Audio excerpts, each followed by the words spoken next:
Good afternoon, everyone. Thank you for your patience. Today, we're going to talk about quite an important topic. We're going to talk about managing challenging behaviors, and specifically with learners and people on the autism spectrum. So, I'm Chantal Snyman.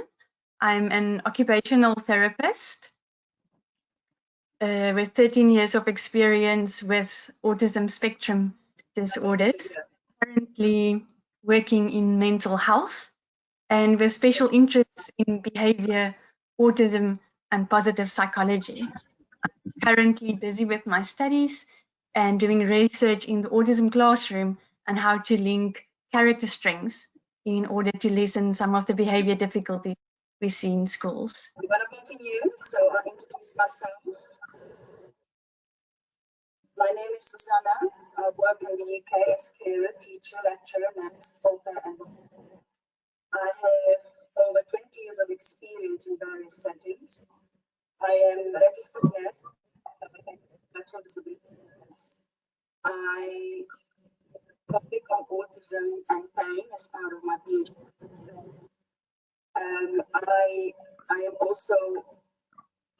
I also do communication systems, objects of reference.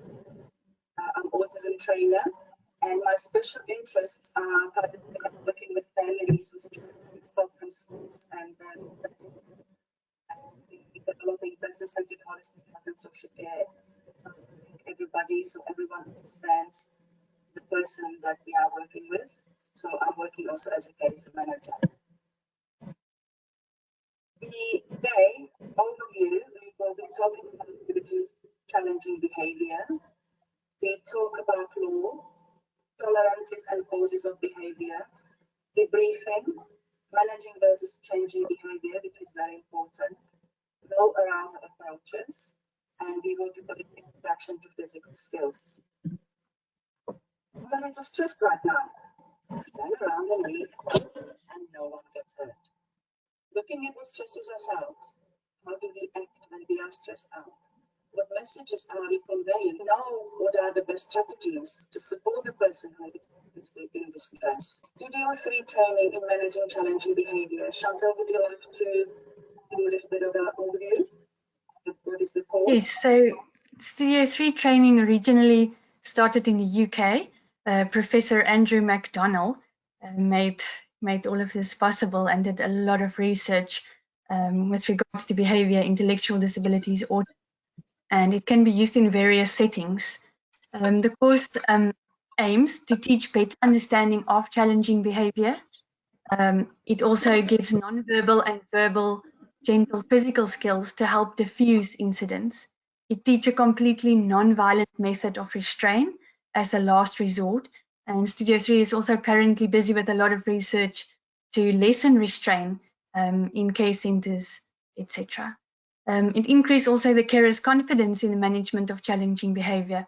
Rather than focusing on just changing behaviours, we empower teachers, teacher aides, and all the staff working with people on the spectrum. And by giving them the confidence, it also has proved a lot of the behaviours. The course mainly aimed to prevent behaviours, because prevention is always better than cure, and getting yourself out of a sticky situation. Before one can really work on challenging behaviours, continue with teaching skills, it's very important to know what the law states. And the law will be different in various countries, but it's very important to be aware of your own country's constitution, because we can't go hands-on if we're not sure what is allowed and what not. Specifically, some of the research with resilience also showed that if teachers respect children's rights, it actually adds to their being resilient and being more self-efficient.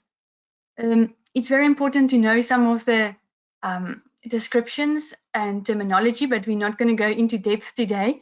We just want to reinforce that it's so important to know your law, that the law is incorporated into policies so that you have a guidelines of what is allowed and what not. Assault and battery, assault can actually be just a perceived threat, doesn't have to go hands-on to actually go to court for assault. So any perceived threat, any learner any client that we're working with, if they perceive you as being threatful, yeah, that's actually assault.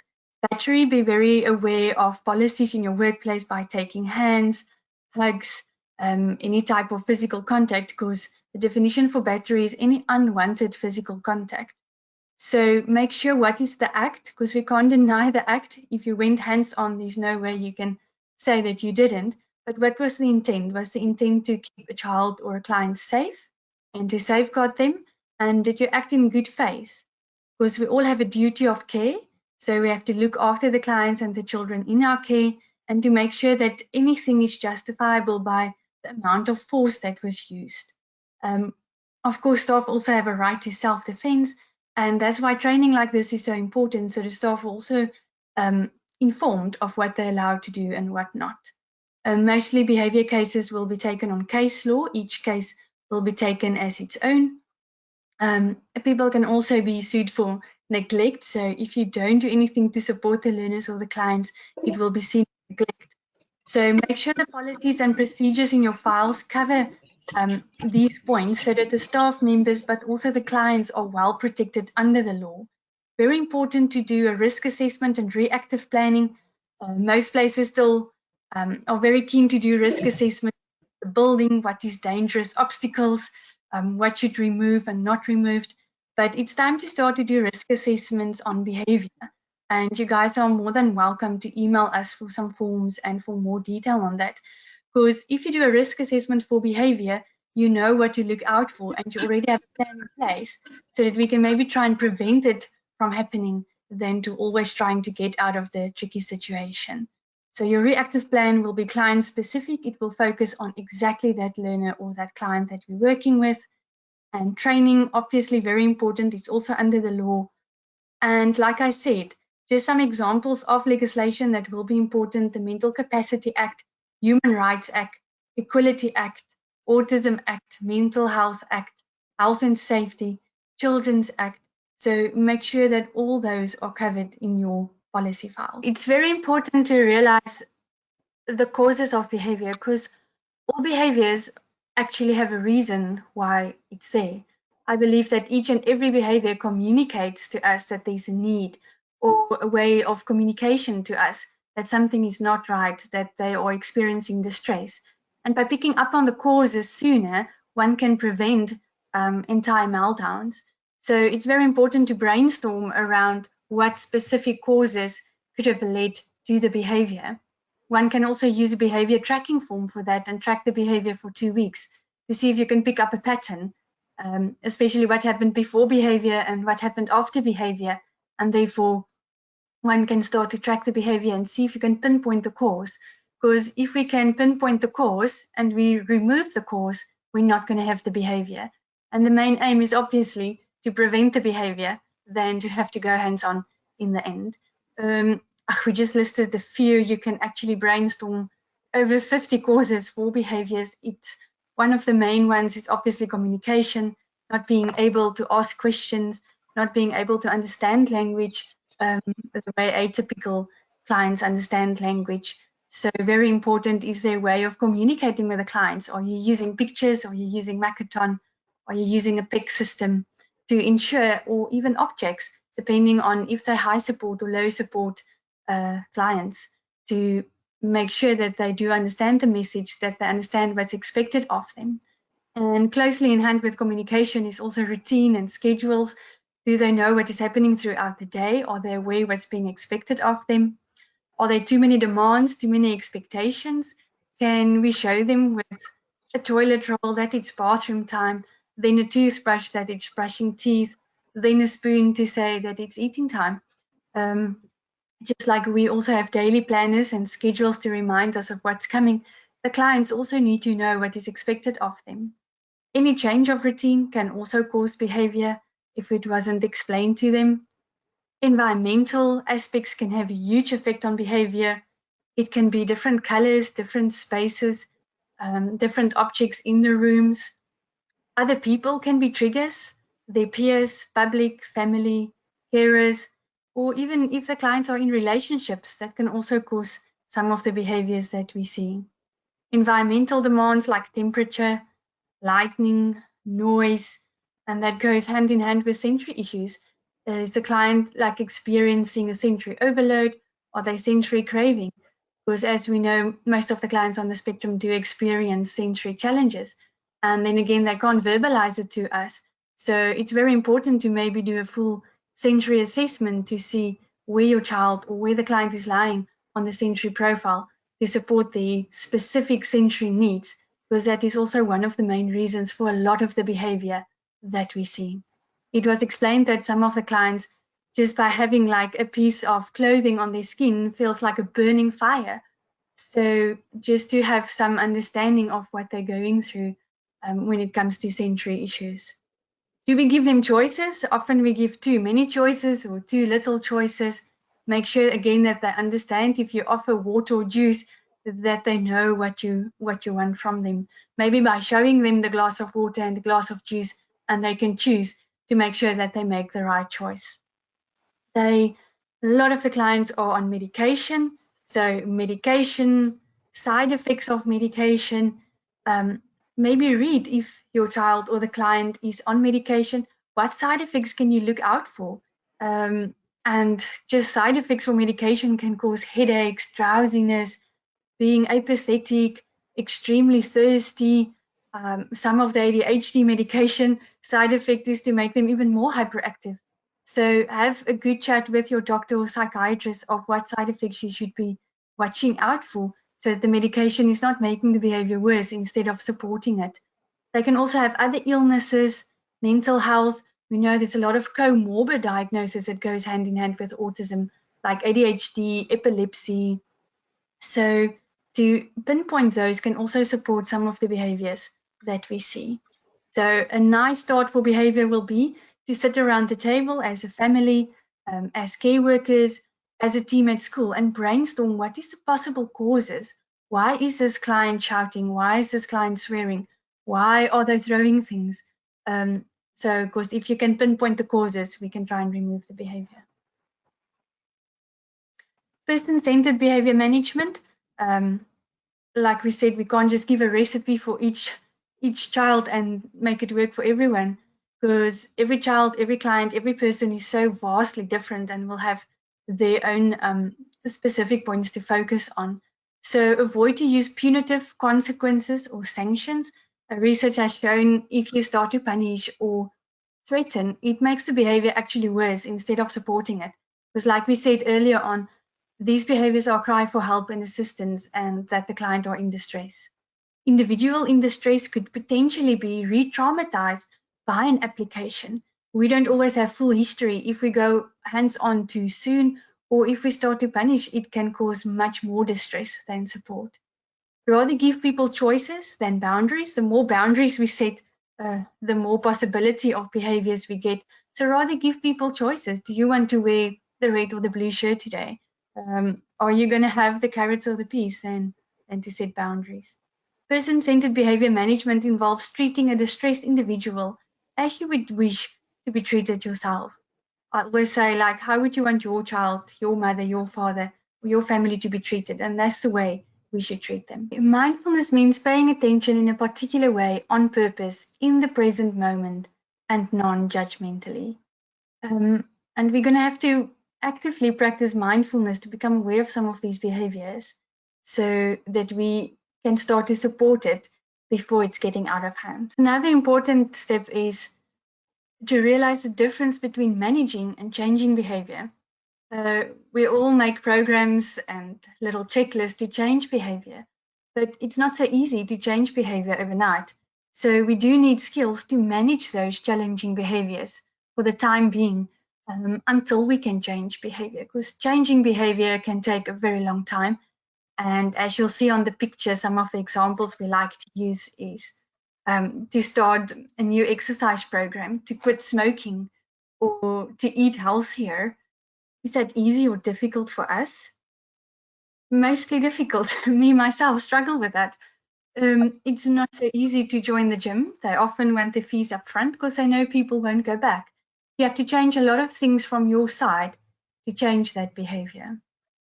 Those of you ever try to quit smoking, also not easy. Usually you start to smoke a bit more before you take the step to quit smoking. The same with going on a diet. Usually we decide to start the diet on the Monday because we don't want to miss out on the weekend eating. We end up eating even more over that weekend by just making the decision of we're going to go on a diet. And that's the same by changing behaviors for the learners and the clients we work with. It's not easy. If we tell them to stop hitting, to stop shouting, it's not going to change overnight. Just like our behaviors ourselves don't change overnight. Yet we're very aware of why we should eat healthy. We're very aware of why we should exercise and why we should not smoke. We have the reasons, yet we still can't change our behavior. So we're going to have to help the clients to understand why the behavior have to change. And we're also never going to remove something if we can't put something better in its place. If you're going to quit smoking, what do people usually do? They start to eat more. So we replace one behavior with another behavior.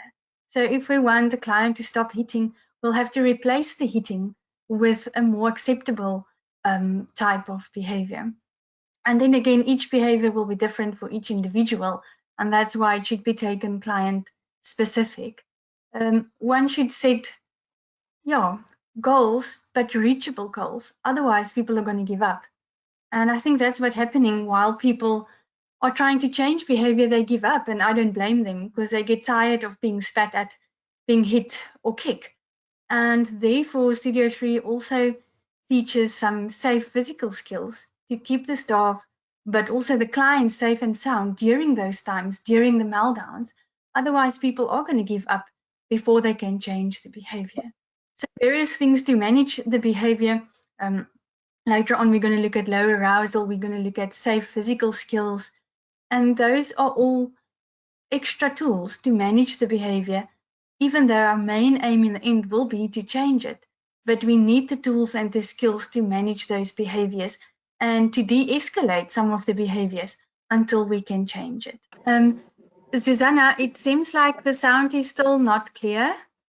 So they've asked me to continue with the slides from here on, as a lot of the listeners can't hear you. So if you can please make the slides for us from here, and then I'll try my best to do all the talky bits from here on. So this is just to show you what happens during an incident of challenging behavior. There's various triggers, and in the end, we end up with a crisis. For instance, if you ask a client if they want a cup of tea, they said yes, you turn around and go off to make the cup of tea. They're not sure how long you're going to take, so they get a little bit anxious. You come back and the tea is not in their mug. They become even more anxious. They actually didn't want the tea, they wanted coffee, but didn't have the chance to explain to you. And then they throw back on the floor. And that's when we end up with a crisis. So there's various triggers, as you can see on the little red bullets on the slide. And we want to try and remove those triggers, because if we can remove the triggers, we're not going to have a crisis. So again, you have to go back and see what was the possible causes of that behavior.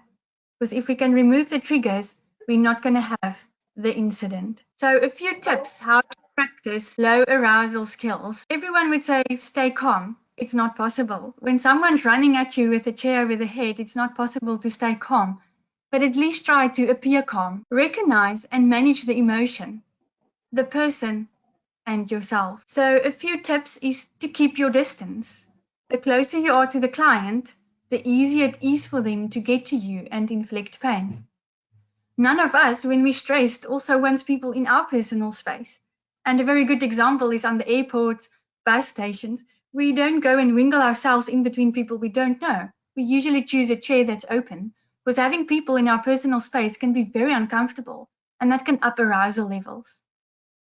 We can try to remove others if possible. It's much easier to remove clients or kids that arousal levels aren't up.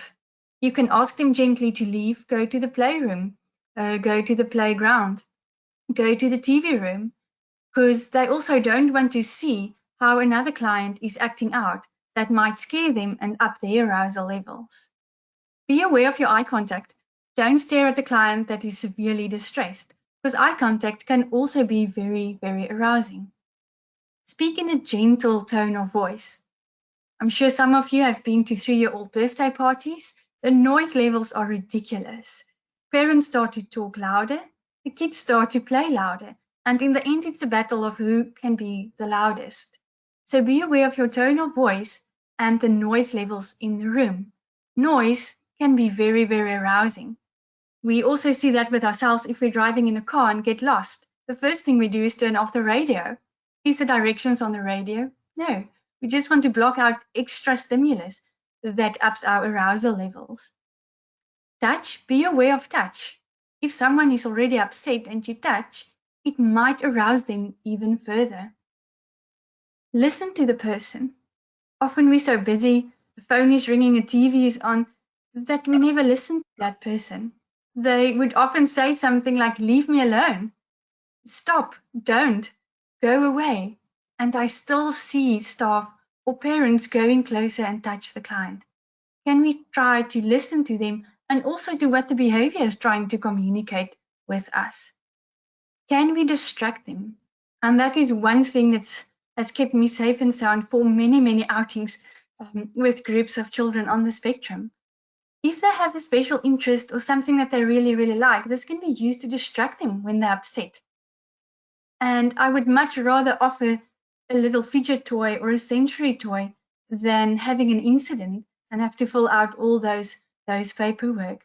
So in the risk assessment and reactive plan that we've discussed during law, it's very, very important to jot down what can I distract this specific client with? Is it a glass of Coke? Is it a sensory ball? Is it his favorite song or a movie? Is it to phone their parents? So it's important again to work very client specific here and jot down as many distractors as you can think of. And as we've seen on the previous diagram, if I offered a distractor while they're slightly upset, it's much easier than to only start to offer a distractor when they're severely distressed. It's important to talk after an incident, and then it's also very important to record the incident, write it down, document it. Because every time you write it down, even for parents, if you just jot it down on your monthly calendar, maybe you can see a pattern. Maybe it's every morning at 10 and every afternoon at 4, which means sugar levels dropped. Maybe it was time for a snack. So the more specific we write these things down, the more specific we can support the specific behavior as well. And then, of course, we have to develop a plan. Because if we manage an incident by practicing the low arousal skills, by tomorrow we already want a plan in place so that we don't have to go in and try to manage that behavior again. Because managing behavior can be tiring. Again, I'm going to reinforce we want to prevent the behavior from happening. Next time, I'll hold up tea or coffee and let the client choose. Maybe ask them which was their mug. Tell them it's going to take a while. Give them an activity to occupy themselves while they wait, while I'm making the tea or the coffee. So why do we teach physical skills? It is to keep situations safe. And if we can teach the physical skills, we know it's skills that has been tried and tested and still being researched on a daily basis, because our main aim is to keep the clients, but also the staff safe and sound. Staff are at risk of serious injury, and if staff are injured on duty, we one staff member less to look after the clients. Service users are also at risk at injury and abuse, because if staff members don't have the correct tools to use and they just react, we can also cause and inflict pain on the clients we work with. Manual handling and staff confidence. A lot of the research on Studio 3 has showed just by upping the staff's confidence, they don't necessarily use the physical skills, but they feel much more confident in the situations, and they're much easier for them to de-escalate the behaviors in the end thing than to just jump in and cause the behaviors to be worse. Physical restraints are only used when there is no other alternative. And it's only used for the shortest time period and for the best interest of the service user. And obviously, this is tested by the trainers that goes in, and they make sure that staff members are efficient and that they don't inflict pain. Otherwise, they're not allowed to use the physical skills that's being taught. So the criteria for using physical skills is the effectiveness of the procedure, the safety of the procedure, the social acceptability of the procedure, the emotional content of the procedure, the avoidance of pain, very important. None of the physical skills will inflict pain on any service user, client, or member of staff. The motor ability of the population. It's the easiest way. Most of the physical skills are based on biomechanics. So you basically use movement and not strength. So even if it's a smaller member of staff working with quite a big service user, they will be able to use the skills. Skill retention. It's also important that staff practice these skills to make sure that they remember it. So the teaching of the movements as opposed to techniques. It is not the strongest of the species that survives, nor the most intelligent that survives. It's the one that is most adaptable to change. And I think as care workers, parents, teachers, we all have to adapt a little bit to the kids, the service users on the spectrum, and that's how we can make it easier for us and for them. Thank you very much for your time and for sharing this space with me and Zuzana. Thank you for Autism Connect that invited us. Thank you for Studio 3 UK to allow me to spread the word in various countries, and especially here in South Africa. It has really helped to change a lot of lives. If you're interested in the 3-day training course, you can email me or Zuzana. Our email addresses are there. And then also studio3.org is the website of Studio 3 UK. It's a very interactive website, and you will learn a lot. There's books that you can order. They also have conferences, world conferences that they actively run. So it will be worth it to go and check out their website as well. Thank you. Okay, so there's time for questions. I'm not sure. I think the questions will come up on Zuzana's side. Okay, can you see any questions, Zuzana? It seems like someone has requested to explain debriefing a bit. I think it might have been when the sound were cutting out.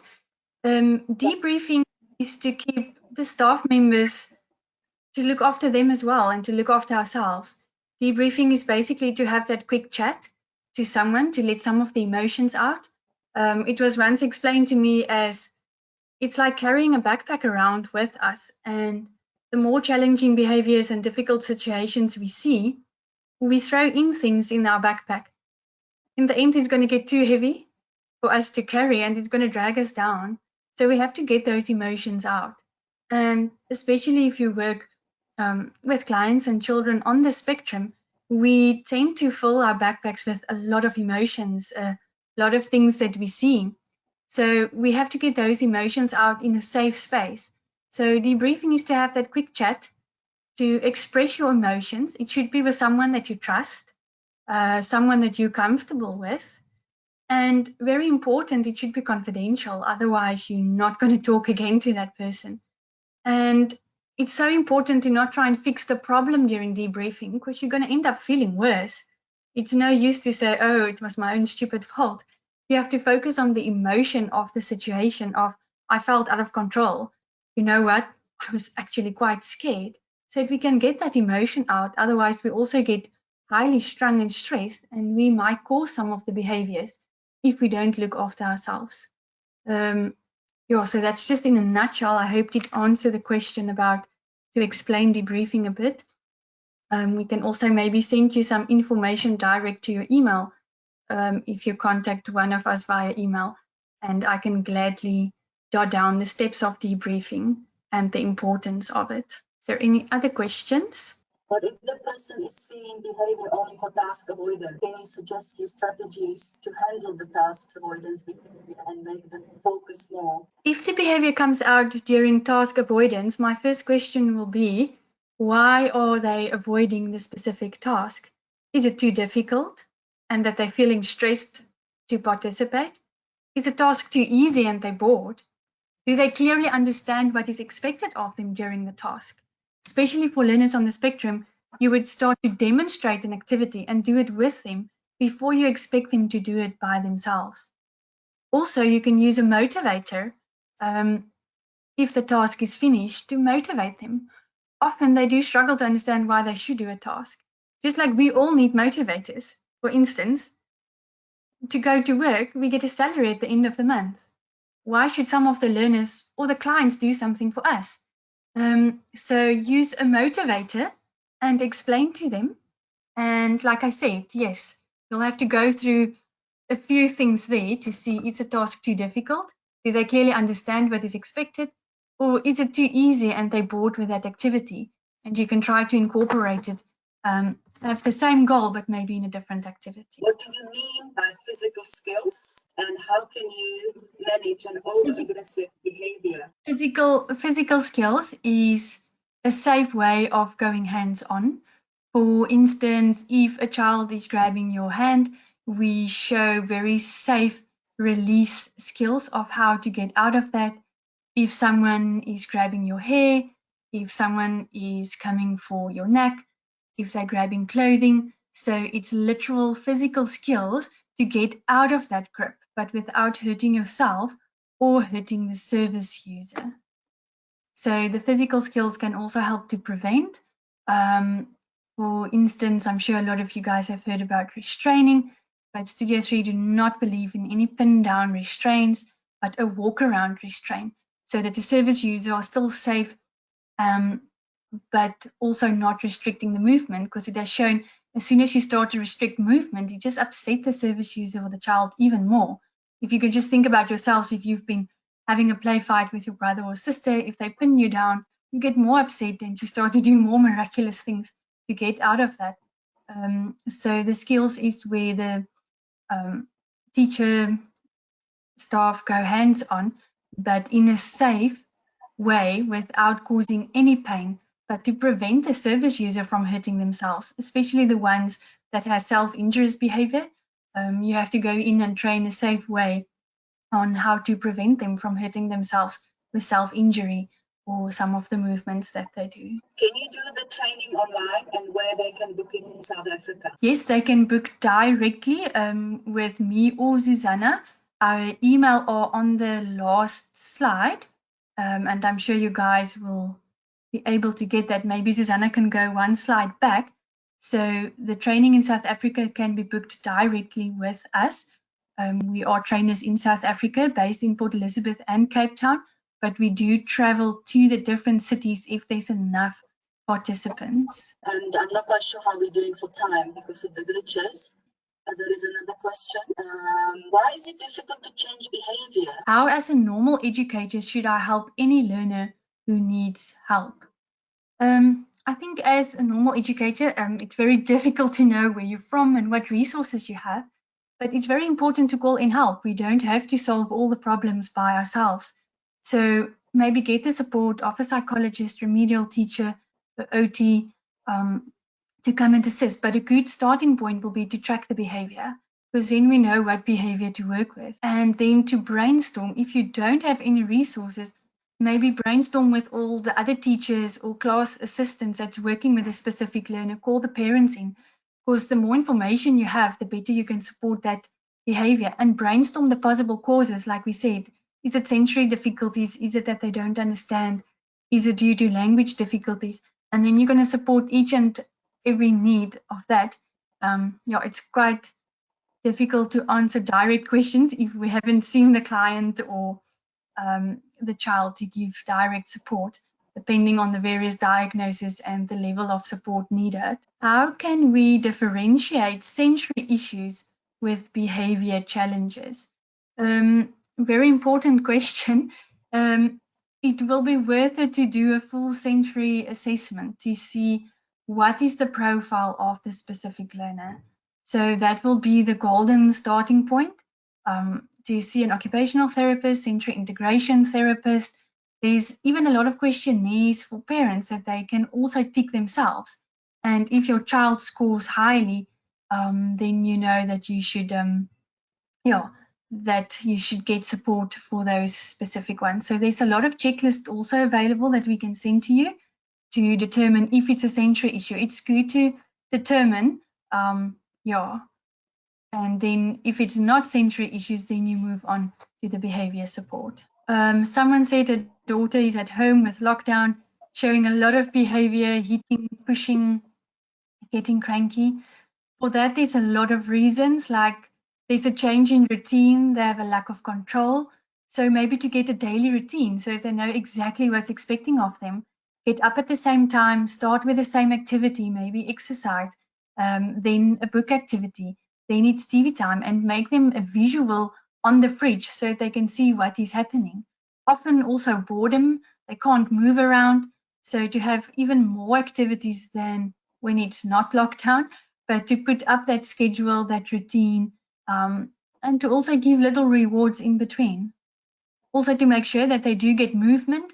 If they don't get a lot of movement or exercise and just feel cooped up at home, some of that energy will go around into aggressive energy. Someone also asked about self-interest behavior. That is really one of the scary ones. So usually for self-interest behavior, you would also go and see physical well-being. If clients are in severe pain, it's also shown that they will go over to self-interest behavior. So a full checkup by the doctor for any physical pain. Is it earache? Is it tummy ache? So you'll first check for their physical well-being. Then also sensory issues, very well known for the self-interest behavior. And then what are they getting from that self-interest behavior? Is it that people are leaving them alone? Are they not giving them expectations? But it's important to know that as soon as someone starts to self-injure, they're not in control anymore, because no one wants to hurt themselves on purpose. So they need a lot of support. You have to lessen their general stress levels, bring in relaxation activities, activities they like, rewards throughout the day, because the main aim is so they don't have to go over to self-interest behavior. Some of the common reasons is high stress levels, pain, sensory issues, and not knowing what is expected of them. Someone also said a lot of the kids on the spectrum are non-verbal and harming themselves. So to link to that, yes, if they're non-verbal, the first step will be to get a supportive communication system for that learner. Again, I'm not sure of the level of functioning, the level of their needs. So if it's a very high support need learner, you'll have to have objects. You're going to have to show them with objects what is expected of them so that language can start to mean something to them. If they can read or write, then you can just use those, or photos are also a very good activity and a good starting point for, because a lot of the kids, they will, they learn better, they understand better if there's visuals, is to start with basic activities of matching object with photos, because later on you can use those photos to help them to communicate, to request, to tell them what you expect of them. So a basic activity is to take photos of some of their favorite objects and let them match the photo with the object. And as soon as they understand that, you can link language to the pictures. Someone also asked, why does autism in girls often go undetected? There's so many aspects when it comes to girls, like often also IQ plays a big role. And there's still confusion with diagnosis, like what is the main barrier to learning? So often learners will still be diagnosed with intellectual disability instead of autism. And it is shown in research that it's more boys are prone to be on the spectrum. I think it's 1 to 4 at this stage than girls. So I think it's not the first go-to for the medical professions, but as parents and teachers, you spend a lot of time with your kids. So please ask a second opinion. Go seek for that support and help, because often when you have that funny feeling, yes, you're going to need the support. And then try to jot down the behavior and take that to the professional, because then you have something more for them to work with as well. If you track their child's behavior, that will support them then to make a more specific diagnosis in the end. Also tips for educators to handle children with autism in the classroom. Again, schedules, routine, extremely important. If they can have a visual at their working station so that they know exactly what's expected of them. Sensory breaks in between activities, even if it means to leave the classroom, they can often get very overwhelmed sensory. So they're going to need sensory breaks to make sure that they understand what's expected of them. They will need some extra individual support. And even if it is to access that some of the other learners can also give a hand there and make sure that they also get some of the social inputs. But visual over verbal, very important in the classroom to make sure that they understand instructions. A lot of structure. They often can't structure or organize activities.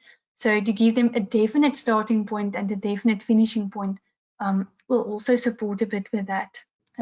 Someone also asks, she has difficulty to make the parents understand that the child needs support.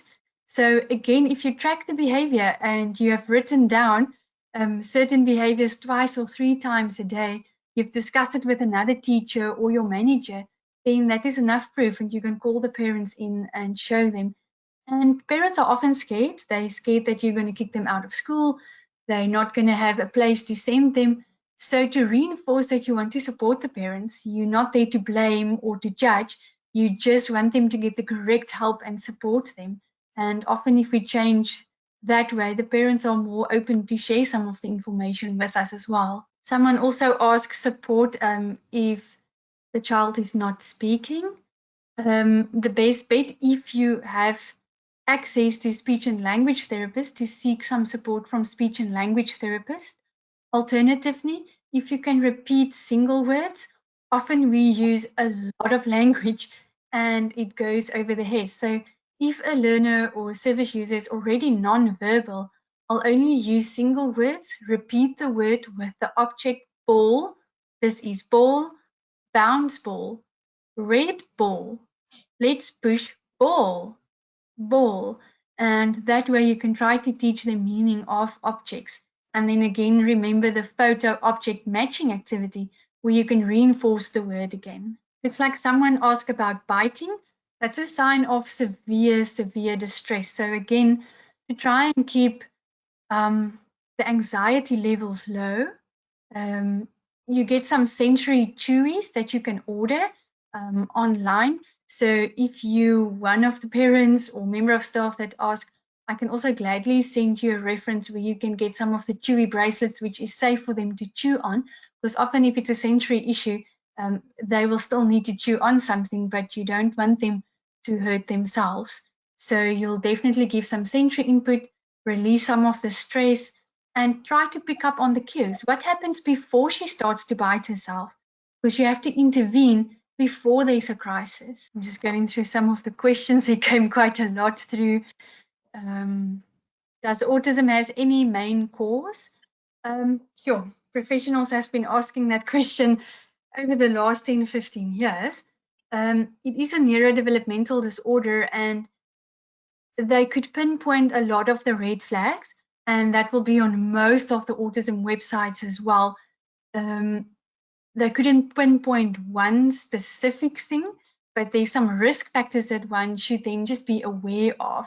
Foods we take in, environments we live in, any high risk things while you're pregnant. So there's actually a whole bunch of things that people should take in consideration. They did not pinpoint it to one single cause at this stage. Someone asked to explain low arousal again. Low arousal is various little techniques that we use to de-escalate or prevent the behavior from getting worse. And that was some of the bullet points of keeping your distance. As soon as you see that the client or the child is starting to get agitated, they often give us some cues. They will repeat things, they will move their bodies a bit more. So if you can pick up on the cues, the sooner the better. And then you're going to start to use the low arousal approaches of keeping your distance, watching the tone of voice. Don't shout because it's going to make it worse. Don't touch if necessary. Be aware of your eye contact. Can you distract? Can you remove other kids or family members even to keep them safe? So that is that whole list of little tools that you're going to actively start to practice as soon as you pick up on some of the cues that the client is getting distressed. Someone also said the children behave better at school than at home. They react better to the authority. Often each school are very, very structured. There's a lot of routines. Schools start at a specific time, they eat at a specific time, they go home at a specific time. Usually there's a class schedule up, so the child knows exactly what is expected of them. Also, the motivator of other learners in the class, and they have to sit down and work, also helps a bit with that. So it's more often that a school is a lot more structured than the home place. So if you do have that difficulty, to bring in a daily schedule or a weekly schedule at home, so that the child also know exactly what's expected of them during home time. So the crisis and the trigger phase, someone also asked to explain that again. Triggers is little events that upset the learners. Often there won't be a full meltdown after one little trigger, and then it builds up, it escalates into a crisis phase. And I'll see that with incident report forms. Often it was just like a child gave a swear word, and then later on it was a full-on fist fight. It just shows that we all have normal range of levels, but different things during the day can trigger that. And then we can't bring ourselves down to a normal range of arousal. And then we go into crisis phase. So say, for instance, from just crying, it goes over to kicking and then biting the self. So you want to intervene and start to practice your low arousal as soon as the start is crying already. Maybe offer that distractor. Let's go outside to the swing while the learner is crying, because you know what's going to come after the crying. It's kicking and biting the self. So it's so important to pick up on those cues of when they're getting distressed so that you can intervene before there's even a crisis. I'm not sure how much time we still have for questions. Someone asked high functioning autism, how to control anger issues and tantrums. So with high functioning, you can reason and you can get social stories. I really believe in social stories. It's in a friendly, non-judgmental way that you explain the appropriate behavior and why the other behavior is inappropriate. And then you can let the child or the service user choose another activity in place of that. I actually need more specific behaviors to give more specific advice. But say if in anger they start to hit their peers, you're going to explain that hitting is not a good choice and that hitting hurts their friends, and that way maybe you won't have friends. And you'll give them another option of, when I'm angry, I'll leave the room, I can go for a walk, I can hit the punching bag, I can maybe make things out of Play-Doh and smash that. So you're going to give them appropriate behaviors in the place of the inappropriate behavior. And there's a lot of social stories out there, just to make sure that you use the correct resources, because the social story should not be judgmental. It should always give them the option of another behavior in place of the inappropriate behavior. And it should also explain to them why that behavior is not appropriate. So for high functioning, I'll definitely reason like that. And then also have some rewards and motivators in place for them, especially if you can see that they're trying, and to set a reasonable time period for that behavior to change, because like we said, it's not going to change overnight. So how can you support them until it gets there? Someone asked if sensory issues are the reason for the lack of attention. It can definitely add to attention difficulties. It might not be the main reason for that. There might be comorbid diagnosis of ADHD with autism, so maybe check that out. But if they're visually distracted or auditory distracted and they elicit sensory difficulties, that will definitely play a part in their attention. And that will depend if they're sensory seeking or sensory avoidant of what you will put in place to support that as well. Someone also asked that there's a learner that does not maintain eye contact, has difficulty with social interaction, shows obsessive interest, but no repetitive behaviors. Is it possible ASD? So since the DSM-4 changed to the DSM-5, it was proven that autism falls onto a spectrum currently. So some learners will have more features of autism and other learners less. A standardized way of testing for autism is with the ADOS, the Autism Diagnostic Observation Schedule. They don't use the test alone, but it should be used with a professional psychologist or psychiatrist. So if a learner is portraying those, I would probably send for an assessment just to make sure that it's not a sensory integration difficulty or a language learning difficulty, because the sooner we know, the better, because early intervention is still proven to have the most success of supporting learners on the spectrum. Someone also asked if a learner is getting anxious during a lesson what should be done. Again, that depends on the level of support. Is it high support or low support learner, high functioning or low functioning? Because if they can tell you that they're getting anxious, then I will rather give them a body break, let them do a quick doodle, get up, maybe bounce on a bouncy ball, and then continue. Because if you're going to overstretch the anxiety, it might turn out into a full-on tantrum. So I'll rather give more body breaks and sensory breaks than to push the limits. Someone asked about rehabilitation during lockdown. I think there's different rules and legislation for different countries, so I'm not sure from which country. I know in South Africa, the HPCSA has okayed teletherapy as long as you met up with the client once, because it's a very awkward thing to continue with therapy if you've never met the client, and to do the assessment might be a bit tricky, but you can surely get some tools and tips and things to do in the meantime during lockdown, because now you have like a lot of time that you can spend and to stimulate and improve some of those things. So please do make use of the time and ask around. I'm sure some of the therapists will gladly give you something to start with. So phone around and book a session and just check in your own country what is the legislation around teletherapy during the lockdown time. Yeah, because most speech therapists will be able to maybe give you a home program as well.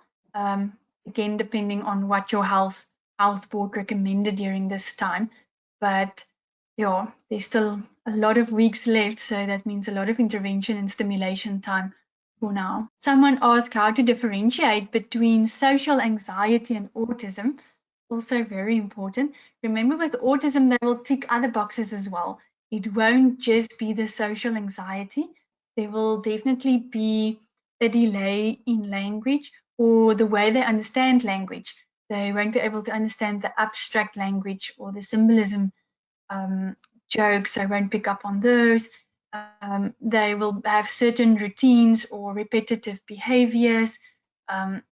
So then it won't just be the social aspect. They'll definitely tick some of the other boxes as well if it's autism. Someone also asked, what if there's multiple misbehaviors, how to handle that? That's why we also recommend like risk assessment. That is to see which behavior has the highest risk and which behavior comes out more often, because that's a behavior you're going to start to work with. If you're going to try to change all the behaviors at once, oh my goodness, that's going to cause stress to you. It's going to cause stress to the learner or the service user. So you have to pinpoint which behavior has the most danger in it. Maybe the client can hurt themselves or hurt others. And that behavior you're going to start to support while you're trying to change it. And again, the little recipe will be set a reasonable time, have motivators, distractors in place, explain to them why that behavior is not appropriate, and put something else in its place. Someone asked for programs and websites for a learner on the spectrum of 14 years. That will again depend if it's a high support or a low support learner. So I'm not sure if the learner is verbal or non-verbal. That will determine. Can I please ask to send us an email for that, and then we can respond straight to your specific needs, because I can't give if it's not appropriate for that specific learner. I'm trying to scroll through the questions to see if I answered most of them. Someone said like some schools do not follow structured routine with kids, and if it's not hindering for children with challenging behaviors. Structure in schools are quite important. I know some schools have a different philosophy where they want the child to explore and start to do academic work almost on their own terms, to build on the self-esteem. So there's various philosophies like that as well, which is very good for a learner's self-esteem, etc. But if it's a learner with behavior difficulties or on the spectrum, it will be better that they have this structure, because that might end up confusing them, because then there's too many options to choose from what to do next. And they can get very anxious if they're not sure what is expected of them. Someone asked to repeat the email address. It's on the slideshow that's on the screen currently. It is Chantal at studio3southafrica.co.za, and it is new, is it dot beginnings 8@gmail.com. So you can email me or Zuzana. It's both email addresses that's highlighted in orange on the screen. Guys, it seems like that's time for us. Sorry if we didn't touch base on all your questions, but please do email us and we'll try to get back to you as soon as possible. Thank you so much. It was really great spending time with you. Thank you, Zuzana. And guys, best of luck with the lockdown, those of you that are in lockdown, and keep up the good work. By attending the seminar, it shows to me that you want to make a change, you're reaching out for the support. So that is the first step to take, is to reach out for the support and the help. So yeah, best of luck to everyone. Thank you.